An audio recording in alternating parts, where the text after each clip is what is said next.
It was just another ordinary night of door dashing for me. I'm a 22-year-old female. I got a late-night delivery from Wendy's around 10 p.m. The order seemed straightforward enough, but little did I know it would turn into something straight out of a horror movie. The customer had requested that I hand-deliver the food to him, even though the DoorDash order said to leave it at his door. It was a bit odd, but I didn't think too much of it at the time. I just wanted to get the delivery done and move on to the next one. As I drove to the customer's place, I started feeling a bit uneasy. It was an extremely rural area, and there were multiple driveways, which made it a bit confusing to find the right one. But I brushed off my concerns and kept going. When I finally arrived, I saw him standing there in the darkness, illuminated by the headlights of my car. He was wearing a yellow raincoat with his hood up, which struck me as a bit strange. But what he said next sent shivers down my spine. He told me he just wanted some human contact because he didn't have any friends. It was such a weird thing to say, and it made me feel really uncomfortable. But I didn't want to be rude, so I handed him the food and tried to leave as quickly as possible. That's when things took a terrifying turn. He pulled out a butterfly knife and started yelling at me through the window. I panicked and locked the doors, unsure of what to do next. I tried to reverse out of the driveway, but it was difficult with him screaming at me and waving that knife around. Eventually, I managed to get away, but I couldn't shake off the feeling of fear that lingered long after. I wasn't sure if he was under the influence or if he had a mental illness, but I knew I had to warn other drivers to be safe. Looking back, I probably should have cancelled the delivery and trusted my gut instinct. But in the moment, I just wanted to get out of there as quickly as possible. It's a night I'll never forget, and it's made me think twice about door dashing alone at night. Now, whenever I'm out on a delivery, I always make sure to listen to my instincts and prioritize my safety above all else. It's a lesson I learned the hard way, but one that I'll never forget. This was during the pandemic. So, I'm out doing my DoorDash thing, right? Got this order for a contactless delivery, and the note says nobody's gonna answer the door, because they're all COVID positive. Fair enough, I think.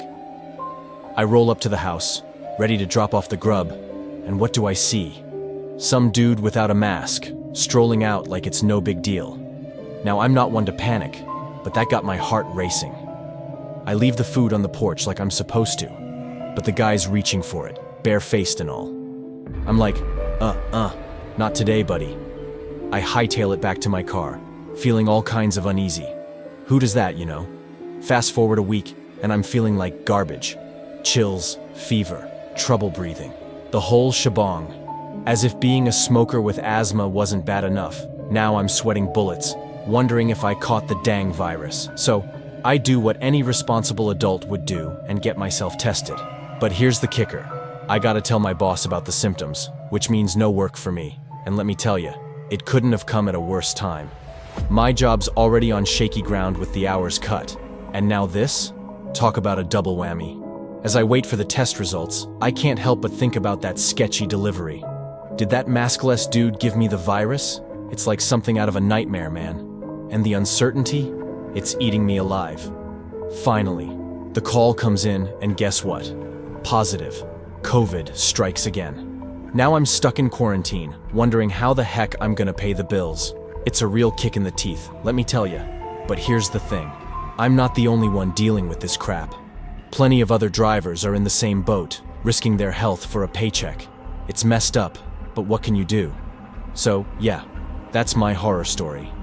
Lesson learned. Always wear a mask, even when delivering food. You never know who or what you might encounter out there. Let me tell you about this nightmare customer I once had. It was one of those nights when I was still new to DoorDash, and boy, did I learn my lesson the hard way. So it's 11 o'clock at night, and I get an order from Old Chicago. The payout seemed decent at the time, but looking back, it was hardly worth the headache. Anyway, I grab the food and head over to the drop-off, which was a good 3 or 4 miles away. When I get to the house, it's pitch black. No lights on, no sign of life whatsoever. I knock on the door, ring the doorbell, but nada, not a peep. I try calling the customer, but all I get is voicemail 3 times in a row. So I start the timer as per protocol. Just as I'm about to leave, this car comes zooming up the street, and out jumps this guy who practically throws himself in front of my car. Turns out he's the husband of the lady who ordered the food. He starts spinning this sob story about how his wife accidentally ordered food to the house while they were out, yada yada yada. Now I'm thinking, why didn't she just answer the phone or respond to the timer? But I'm still new to this gig and I don't want to get in trouble. So I'm standing there trying to figure out what to do while this guy is on the phone with his wife. Finally, she picks up, and let me tell you, she's not happy. She starts laying into me, spewing all sorts of vile nonsense, calling me names, threatening to get me fired, the works. Well, I've had enough of her attitude, so I give her husband back the phone and dump the food right out the window onto the street. And that's when things really go off the rails. The guy starts pounding on my window so hard he cracks it. I mean, talk about losing your marbles. I hightail it out of there, but the drama doesn't end there. Later on, I get a call from support asking what went down. I spill the whole story, send them pics of my busted window, and thankfully they've got my back. But I'm still seething with anger. I mean, who does she think she is? Turns out she works for an insurance company. And let me tell you, every time I saw an order from that company for her, I made sure to stick it to her. Whether it was ignoring the order or delivering to the wrong suite, I wasn't about to let her off easy. Maybe it's petty, but hey, sometimes you gotta teach people like her a lesson. Treat others with respect or suffer the consequences. I hope you found these stories as chilling and unsettling as I did.